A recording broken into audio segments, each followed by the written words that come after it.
US నుంచి ఇండియాకు money transfer super easy. Remit to ఎనీతో best transfer rates, higher limits, fast and secure transfers, 24/7 customer support, instant transfer, zero tension. Download now remit to any. నమస్కారం శ్రీరామచంద్రమూర్తి గారు. నమస్తే అండి. సరే, యాక్చువల్గా మనం చూస్తున్నాము గోల్డ్ రేట్లు ఏ విధంగా ఉంటున్నాయో. 1,80,000 వరకు వెళ్ళి కూడా ఈరోజు 1,59,000 దగ్గర ట్రేడ్ అవుతున్న సిచ్యువేషన్స్ అయితే కనిపిస్తూ ఉన్నాయి. ఈరోజు ఒక వార్తనైతే మనం చూస్తూ ఉన్నాం. ఎందుకంటే లక్ష రూపాయల వరకు తులం బంగారం వచ్చే అవకాశం కనిపిస్తుంది అని కూడా అని చెప్తున్నారు. ఏంటి ఇది నిజమేనా? వచ్చే అవకాశాలు ఏమైనా 90 నుంచి 1,00,000 వరకు పలికే అవకాశం ఉంది అని అంటున్నారు. మీరేం చెప్తారు? నిజంగానే ఆ రేటుకు వచ్చే అవకాశాలు ఉన్నాయా? అంటే మీరు చాలా సందర్భాల్లో మనం కూడా వీడియోస్ చేసినప్పుడు ఒక్కసారి రేజ్ అయిన తర్వాత వెనక్కి అయితే రాదు అని చెప్పిన సందర్భాలే మనకి ఎక్కువగా కనిపించాయి.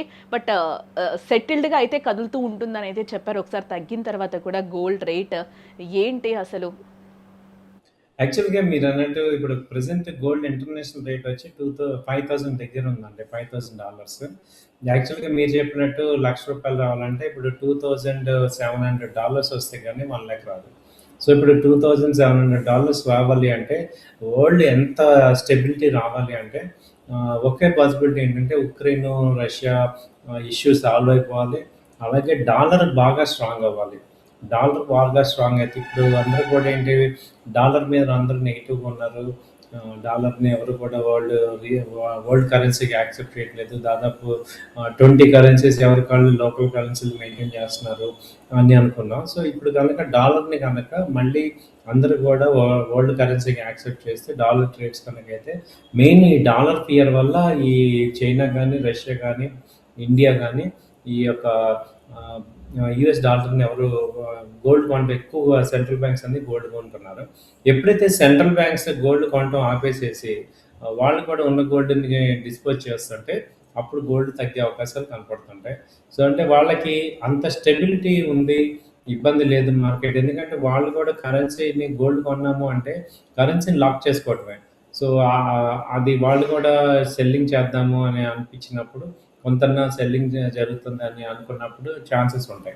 సో ఆ పరిస్థితులు రావాలి అంటే మీరు అన్నట్టు ఇప్పుడు రష్యా ఇండియా అలాగే రష్యా యుఎస్ వీళ్ళందరూ కూడా ఒక ఫ్రీ ట్రేడ్ అగ్రిమెంట్ డీల్ జరిగింది. ఆ ట్రేడ్స్ యాజ్ పర్ అనుకున్నట్టు వర్కౌట్ అవ్వాలి. రెండోది ఏంటంటే రష్యా ఉక్రెయిన్ ఈ రెండు కూడా యుద్ధాన్ని కంప్లీట్గా ఆపేసేసేయాలి. అలాగే ఇరాన్ మీద అణు ఒప్పంద పరీక్షలకి ఇరాన్ ఒప్పుకోవాలి, ఒప్పుకొని యుఎస్తో ఒక సంధి కుదుర్చుకోవాలి. తర్వాత ఇజ్రాయెల్ పాలస్తీనా వీటి యొక్క డిస్టర్బెన్స్ అన్నీ కూడా కంప్లీట్గా క్లియర్ అవ్వాలి. అలాగే ఇండో పాకిస్తాన్ టెన్షన్స్ అన్నీ కూడా క్లియర్ అవ్వాలి. సో అలాగే బంగ్లాదేశ్ కానీ దానిలో రైట్స్ అన్ని తగ్గాలి. ఇలా ప్రతి కంట్రీలో ఇప్పుడు వియత్నాము తగ్గాలి. తర్వాత ఆర్టిఫిషియల్ ఇంటెలిజెన్స్ దీనివల్ల ఇప్పుడు జరుగుతున్న యాక్టివిటీస్ ఇవన్నీ కూడా కంప్లీట్గా న్యూట్రల్ అయిపోయి వరల్డ్ మొత్తం ఒక పీస్కి వచ్చేసింది అనుకున్నప్పుడు మీరు అన్నట్టు 1,00,000 వచ్చే ఛాన్సెస్ కనపడుతున్నాయి.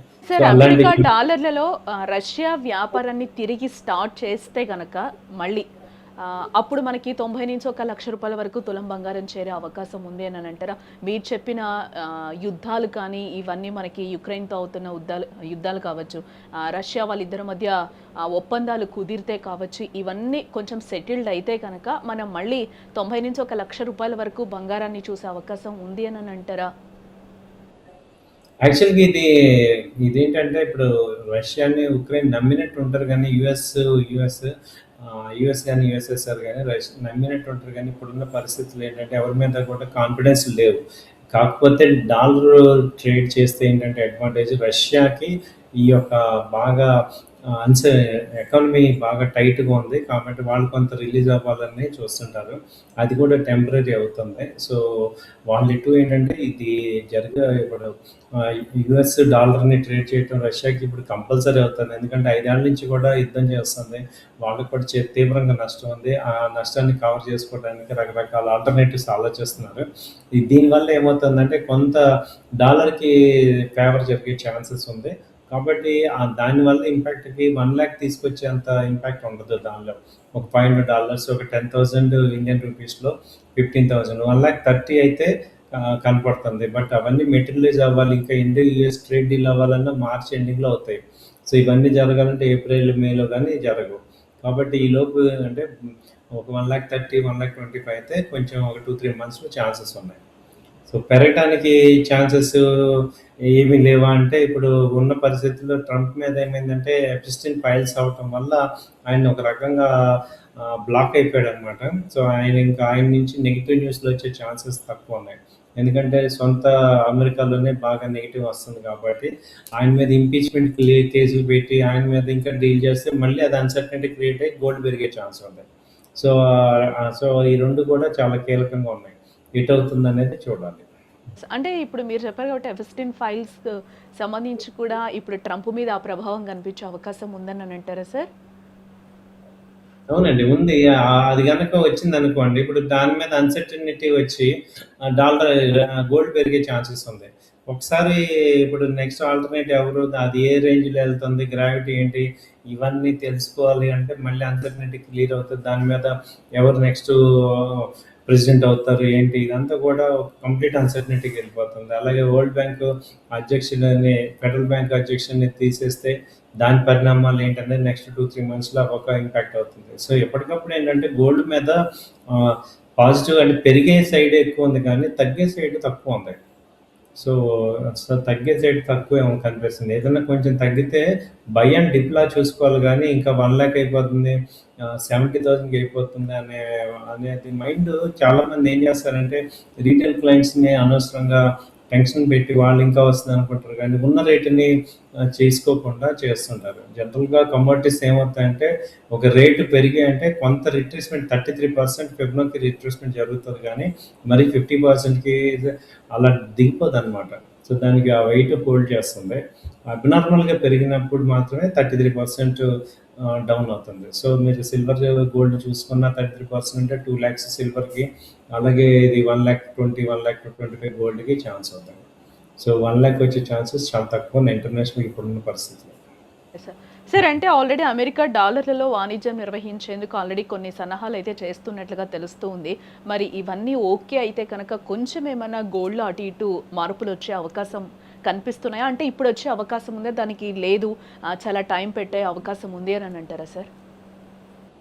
ఇదేంటంటే ఇప్పుడు ఇక్కడ కంప్లీట్‌గా గోల్డ్, సిల్వర్ పరిస్థితి ఏమైందంటే లాక్ అయిపోయారు అందరూ. సో, ఫ్రెష్ మూవ్‌మెంట్స్ రావట్లేదు. కొత్త ట్రెండ్స్ వచ్చి దాన్ని పైకి లేపే పరిస్థితి అయితే గానీ, ఇప్పుడు మీరు లాస్ట్ 1 వీక్ నుంచి వాల్యూమ్స్ చూస్తుంటే ఎంసీఎక్స్‌లో పెద్ద వాల్యూమ్స్ లేవు. అలాగే ఇంటర్నేషనల్‌గా కూడా వాల్యూమ్స్ లేవు. పెద్ద ట్రిగ్గర్ అయ్యే న్యూస్‌లు కూడా ఏం కనపడలేదు 1 వీక్ నుంచి. ఒకటే న్యూస్ వచ్చింది, యూఎస్ డాలర్‌ని రష్యా దాన్ని మళ్ళీ బై చేయటం చేస్తారని ట్రీట్ చేస్తారు. అయితే ఇవన్నీ కూడా వర్కౌట్ అవ్వటం కష్టం. సో, మేబీ ఇది ఫిబ్రవరి ఎండ్, మార్చ్ ఫస్ట్ వీక్‌లో ఛాన్సెస్ ఉంటాయి. సో, అలాంటి ఈవెంట్స్ ఏమైనా జరిగితే కొంచెం గోల్డ్ డౌన్ అయ్యే ఛాన్సెస్ ఉంది. అదే అంటున్నాం కదా! ఇంటర్నేషనల్ ఇప్పుడు $5,000 ఉంది. మాక్సిమం వచ్చిన $4,000, ఒక $1,000 ఛాన్స్ ఉంది. అప్పటికి 1,30,000 అలా వస్తది. 1,35,000, 1,30,000 ఆ రేంజ్‌లో ట్రేడ్ అవ్వచ్చు. ఈ లక్ష వరకు 90,000 వరకు వచ్చే అవకాశాలు అయితే లేవు. ప్రెజెంట్ కనపడట్లేదు. ఓకే. ఈ 1-2 మంత్స్ వరకే సార్. మార్చ్ వరకు ఇదే కొంచెం అలాంటి ఫ్లక్చువేషన్సే ఉంటాయనుకోవచ్చు. అవునండి. Yes sir. అంటే సార్ ఇప్పుడు ఆల్రెడీ మనకి 19వ తారీఖు నుంచే పెళ్ళిళ్ళు కూడా స్టార్ట్ అయ్యాయి. కొంచెం బంగారం కొనుక్కునే వాళ్ళకి కొంచెం ఊరట అని చెప్పుకోవచ్చు అని అంటారా? అంటే మనం 1,80,000 వరకు చూసాం. బట్ ఈరోజు చూస్తే మనకి 22 క్యారెట్స్ చూస్తే కొంచెం 1,47,000, 48 మధ్యలోనే నడుస్తుంది. ఆర్నమెంట్స్ తీసుకోవాలి అని అనుకున్న వాళ్ళకి. ఇంకా గోల్డ్ ప్యూరిటీది మనం తీసుకోవాలంటే ఇందాక చెప్పుకున్నట్టు 1,59,000 దగ్గర నడుస్తూ ఉంది. ఎస్ ఇప్పుడు కొనుక్కునే వాళ్ళకి కొంచెం బెటరే అని అంటారా? ఇంకా పెళ్ళిళ్ళ సీజన్ కూడా స్టార్ట్ అయింది కాబట్టి కొంచెం మార్కెట్స్ కూడా కొంచెం పుంజుకున్నాయని అనుకోవచ్చు అంటారా సార్? ఇది కరెక్ట్ విషయం మేడం. యాక్చువల్‌గా అంతకుముందు 2,00,000 వెళ్ళిపోద్దని చాలా టెన్షన్ అయ్యాం మనం. అలాంటిది ఒక 50,000 తగ్గటం అనేది ఇది కొంచెం హ్యాపీయెస్ట్ థింగే. సో, 1,50,000, 1,40,000 మధ్యలో ట్రేడ్ అవుతుంటది. సో, ఇప్పుడు పెళ్ళిళ్ళ సీజన్ ఉన్నాయి కాబట్టి కొంత కొంచెం రేట్ ఎక్కువే గానీ లాస్ట్ మంత్ రేట్స్‌తో చూసుకుంటే ఇప్పుడు బాగా తగ్గినాయి. వెండి అయితే ఇంక అసలు చాలా హ్యాపీ చేసుకోవాలి. ఎందుకంటే 4,00,000లో కొన్న వాళ్ళకి 2,50,000 అనేది చాలా తక్కువ రేట్ కిందే లెక్క. బట్ ఈవెన్ తగ్గినది 2,20,000, 2,00,000 వరకే వస్తది కాబట్టి సో వెండి బాగా తగ్గిందనుకోవాలి. గోల్డ్ కూడా బాగా తగ్గింది. ఎందుకంటే 1,45,000, 1,40,000 రావటం మంచి పరిణామం. ఇంకా తగ్గిన ఒక 10,000, 15,000 తప్ప ఇంకా ఎక్కువ తగ్గే ఛాన్సెస్ కూడా కనపడలేదు కాబట్టి గోల్డ్‌లో పెళ్ళిళ్ళ సీజన్ వాళ్ళందరూ కూడా ఇంకా కొనుక్కోవటం స్టార్ట్ చేసుకునే ఛాన్సెస్ ఉన్నాయని నా అభిప్రాయం. సో చేసుకోవచ్చు. ఎందుకంటే ఈవెన్ ఇమ్మీడియేట్ ట్రిగ్గర్ అయ్యే ఫ్యాక్టర్స్ కూడా ఏమీ కనపడట్లేదు ఇంటర్నేషనల్‌గా. ఇమ్మీడియేట్‌గా రష్యా, ఉక్రెయిన్ యాక్చువల్‌గా జనవరిలో అవ్వలేదు. ఈవెన్ ఇండియా ట్రేడ్ డీల్ అవ్వాలి మొన్న ఈ మధ్య అయింది. సో దానివల్ల కొంత పాజిటివ్ అయింది. సో ఇలా ఒక్కొక్కటి సాల్వ్ చేసుకుంటూ వచ్చేపాటికి ఏప్రిల్ అయిపోద్ది. సో ఏప్రిల్ దాకా మనకి గోల్డ్ కొంచెం డౌన్ అయ్యాక నెక్స్ట్ ఫైనాన్షియల్ ఇయర్‌లో అప్పుడు నెక్స్ట్ అర్థమవుతది. 1,20,000 దగ్గర అది స్టేబుల్‌గా ఉందనుకోండి. సో గోల్డ్ ఏంటంటే పెరుగుతుంటేనే ఎవరికైనా ఇంట్రెస్ట్ ఉంటది. తగ్గుతుంటే ఎవరికీ ఇంట్రెస్ట్ ఉండదు. ట్రేడర్స్ ఎవరు కూడా దాన్ని గోల్డ్ గాని, సిల్వర్ గాని బెనిఫిట్ రాదు. సో కాబట్టి ఇక్కడ ట్రేడర్స్‌కేమో అది కొంచెం నెగెటివ్ న్యూస్. ఇన్వెస్టర్స్ కూడా గోల్డ్, సిల్వర్‌లో ఏంటంటే ఎక్కువ ఇప్పుడు మన దగ్గర ఇప్పుడు 10,00,000 డబ్బులున్నాయి కదా అని గోల్డ్ కొనం. మనకేదైనా అవసరం ఉంటే కొంటుంటాం. ఎక్కువ గోల్డ్ ఇప్పుడు ఏమవుతున్నారంటే ట్రేడింగ్ ప్రొడక్ట్‌గానే కొంటున్నారు కాబట్టి గోల్డ్ కొంచెం మూవ్‌మెంటే ఉండాలి. అప్ అండ్ డౌన్ అవుతూ ఉండాలనేది అందరూ ఎక్స్‌పెక్ట్ చేసేది. సో అలాంటి up and down movement expect చేస్తున్నాం.